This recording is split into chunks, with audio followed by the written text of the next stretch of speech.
عمران خان کے اسمبلیاں تحلیل کرنے کے بیان کے بعد خیبر پختونخوا کی سیاست میں ہلچل مچ گئی ہے۔ اپوزیشن نے پی ٹی آئی کو ٹف ٹائم دینے کا فیصلہ کر لیا ہے۔ خیبر پختونخوا میں گورنر راج یا عدم اعتماد دونوں آپشنز زیر غور ہیں۔ اس پر بات کریں گے ڈان نیوز کے نمائندے عارف حیات سے۔ عارف، اپوزیشن نے پی ٹی آئی کو ٹف ٹائم دینے کے لیے مزید کیا منصوبہ بندی کی ہے؟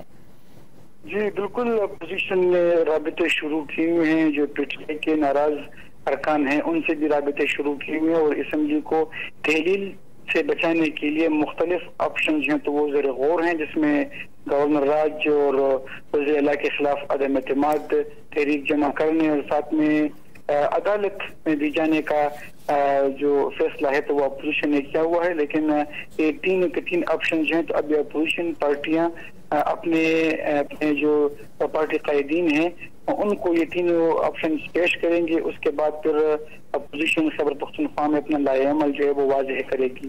ابھی ان لوگوں نے رابطے شروع کیے ہوئے ہیں، اجلاس بھی کیے ہوئے ہیں، اور تین جو آپشن ہیں جس میں اسمبلی میں تحریک عدم اعتماد جمع کرنا، وزیر اعلیٰ کے خلاف عدالت جانا اور گورنر راج لگانے کے آپشن ہیں تو وہ زیر غور ہیں۔ جی عارف حیات، بہت شکریہ۔